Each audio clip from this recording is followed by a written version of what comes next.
Guys, welcome to another tutorial of the Solution Journals. Today, we will learn how to make stickers on Instagram. So, the first step is go to the Instagram app, and you go to your story.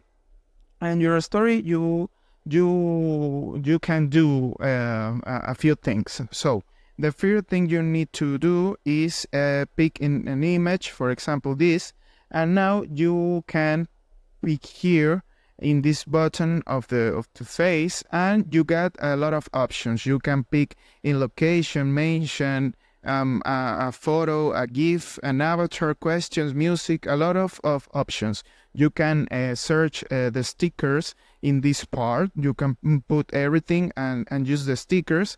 But if you want to create or use an image like a sticker, the only thing you need to do is go to this part of the stickers, and you need to go down and pick in this option, and now you can choose another image, for example this, and you can use this like a sticker, like a sticker, but of your gallery.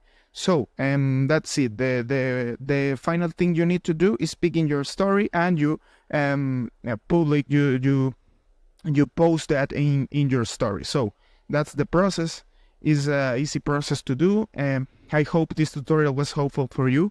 Follow us for more content like this.